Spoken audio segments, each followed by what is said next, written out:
Hello friends, आज हम Madhya Pradesh GK का 8th पार्ट लेकर आए हैं। इसमें हम मध्य प्रदेश के भौगोलिक विभाजन का अगला भाग पढ़ेंगे जो कि बुंदेलखंड का पठार है। इसके पहले हम जितने विभाजन पढ़ चुके हैं मध्य प्रदेश के, उनके बारे में हम क्विक रिवीजन करते हैं।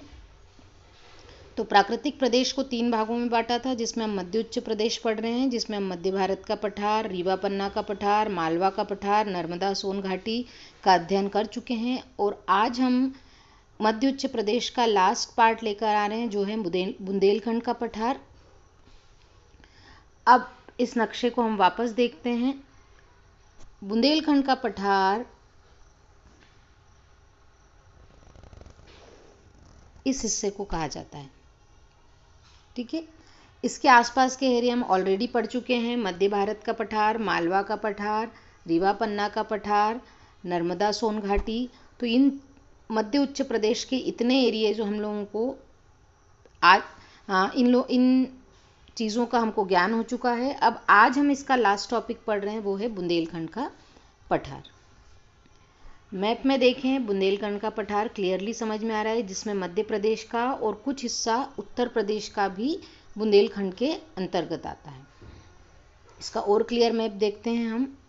तो बुंदेलखंड रीजन कुछ इस प्रकार से है, जिसमें ग्रीन कलर के जो पोर्शंस हैं वो मध्य प्रदेश के भाग हैं, और जो ब्लू पोर्शन है ये उत्तर प्रदेश के भाग हैं। सागर, दमोह, पन्ना, छतरपुर, टीकमगढ़ और दतिया, ये सारे एरिए मध्य प्रदेश के हैं। ललितपुर, झांसी, हमीरपुर, महोबा, बांदा, चित्रकूट, ये सारे एरिया जो हैं ये उत्तर प्रदेश से रिलेटेड हैं। अब अगर हम बुंदेलखंड की बात कर रहे हैं तो महाराजा छत्रसाल के शौर्य पराक्रम की कहानी हम सभी ने सुनी है। और जब वो वर्णन किया जाता है बुंदेलखंड के बारे में तो कहते हैं, इत जमुना उत नर्मदा, इत चंबल उत टोंस, छत्रसाल सो लरन की रही न काहू होश। आप बुंदेलखंड के चारों तरफ देखेंगे तो नर्मदा, जमुना, चंबल, टोंस सारी नदियाँ। हम अगर एक स्थिति बनाते हैं बुंदेलखंड की, तो आप इस तरफ देखेंगे चंबल नदी, यहाँ पर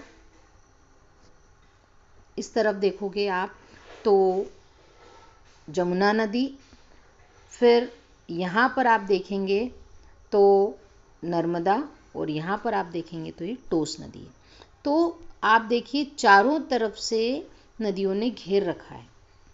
अब हम इसके भौगोलिक अवस्थिति की बात करते हैं। उत्तरी अक्षांश जो है इसका 24 डिग्री 6 मिनट से 26 डिग्री 22 मिनट तक, तथा पूर्वी देशांतर में 77 डिग्री 51 मिनट से 80 डिग्री 20 मिनट तक। हमें कोशिश करनी है कि अवस्थितियाँ हमें याद रहें। अगर हम मैप पर अक्षांश और देशांतर को ड्रॉ करके एक बार देख लेते हैं तो हमें इनकी स्थितियों का लगभग ज्ञान हो ही जाता है, और जब हम बार बार पढ़ते हैं तो एग्जैक्ट इनकी डिग्रीज और मिनट्स याद हो जाते हैं। अब बुंदेलखंड के पठार का क्षेत्रफल है 23,737 वर्ग किलोमीटर, जो कि कुल क्षेत्रफल का 7.6% है। अब यह मध्य भारत का एक प्राचीन क्षेत्र है जिसका नाम जिजाग भुक्ति है, प्राचीन नाम, और इसका विस्तार उत्तर प्रदेश और मध्य प्रदेश दोनों में। अभी हमने नक्शे में देखा कि कुछ भाग मध्य प्रदेश के और कुछ भाग उत्तर प्रदेश के मिलकर बुंदेलखंड का पठार बनाते हैं। यहाँ पर जो भाषा बोली जाती है वो बुंदेली होती है। यहाँ सबसे ऊंची जो चोटी है वो सिद्ध बाबा की चोटी है, जिसकी ऊंचाई है 1172 मीटर। अब इसका निर्माण कैसे हुआ है? तो इसका निर्माण कैम्ब्रियन युग की ग्रेनाइट नीस की चट्टानों व विंध्य क्रम के शेल समूह से हुआ है। और अगर आप शॉर्ट में लिखना चाहें तो आप लिख सकते हैं, ग्रेनाइट नीस की चट्टानों से बुंदेलखंड के पठार का निर्माण हुआ है। यहाँ पाई जाने वाली मिट्टी जो है लाल, पीली व काली मिट्टी। अब लाल, पीली व काली मिट्टी क्यों कहा जाएगा? क्योंकि इसका कुछ भाग जो है वो दक्कन के पठार के ऊपर की साइड है, तो वहाँ पर काली मिट्टी पाई जाती है। और आप इसके उत्तरी छोर पे देखेंगे तो वहाँ जो मिट्टी पाई जाती है वह लाल, पीली। तो यहाँ लाल, पीली और काली मिट्टी का आप समावेश देख सकते हैं इस पठार में। और इस पठार की मुख्य नदी है बेतवा, जो यहाँ की जीवन रेखा कहलाती है।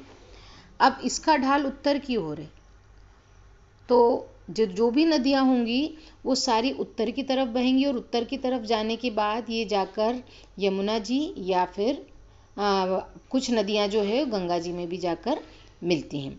यहाँ की प्रमुख नदियाँ बेतवा एवं धसान हैं, जो कि यमुना की सहायक नदियाँ हैं। कहीं पर यमुना को जमुना भी कहा जाता है, दोनों सेम नाम है। अब इसका अगर इतिहास देखें तो ये मौर्य शासनकाल के साक्ष्य उपलब्ध हैं यहाँ पर। फिर यहाँ पर वाकाटक वंश, गुप्त शासनकाल, चंदेल शासनकाल, खंगार शासनकाल और बुंदेला शामिल थे। मराठाओं और अंग्रेजों का शासनकाल का भी यहाँ पर उल्लेख मिलता है। यहाँ पे जो ओरछा के बुंदेला राजा हैं वो काफ़ी प्रसिद्ध रहे। हम आगे उनके बारे में जानकारी पढ़ेंगे। अब हम लेंगे एमसीक्यूज। बुंदेलखंड का प्राचीन नाम क्या है? जेजाक भुक्ति। बुंदेलखंड में कौन से राजाओं का शासन था? चंदेल वंश। आलाखंड की रचना किसने की? जागनिक। आला उदल का संबंध किस स्थान से है? महोबा। खजुराहो के प्राचीन नाम कौन कौन से हैं? खजूरपुरा और खजूरवाहिका।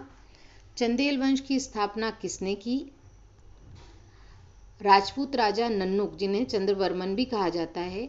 राजा छत्रसाल ने किस मुगल शासक को पराजित किया था? औरंगजेब। जेजाक भुक्ति किस काल का राज्य था? तो वो था गुप्त काल का। So friends, it was the last topic of the मध्य उच्च प्रदेश। आई होप आपको ये समझ में आया होगा। अगली बार हम एक अगला टॉपिक लेकर आएंगे। उसके पहले हम बुंदेलखंड का जो पठार है ये काफ़ी चीज़ों के लिए फेमस है, तो उनमें से हम एक टॉपिक पर आपको छोटा सा इन्फॉर्मेशन देना चाहेंगे। तो आज हम ले रहे हैं यहाँ पर जो महोबा है उनके आला उदल काफ़ी प्रसिद्ध हैं। आला उदल जो थे वो बुंदेलखंड के सेनापति थे और अपनी वीरता के लिए काफ़ी विख्यात थे। आला बड़े भाई थे और उदल जो थे वो छोटे भाई थे। ये वीर अहीर योद्धा थे और जागनिक ने आलाखंड में इनकी वीरता की कई गाथाएं वर्णित की है। 52 लड़ाइयों की गाथाओं का वर्णन किया गया है और कहा जाता है कि जब जब पृथ्वीराज चौहान से लड़ाई की थी तो आला ने उन्हें काफ़ी जख्मी कर दिया था, लेकिन बाद में उन्होंने इसे छोड़ दिया था। तो आज भी उनकी वीरता की कहानियाँ महोबा में बहुत अच्छे तरह से गाई जाती है, सुनाई जाती है। Thank you. नेक्स्ट वीडियो में हम आपके लिए कोई और इन्फॉर्मेशन लेके आएंगे जो उस टॉपिक से रिलेटेड रहेगी, जो आपको 3 मार्कर्स में हेल्प करेगी। Thank you.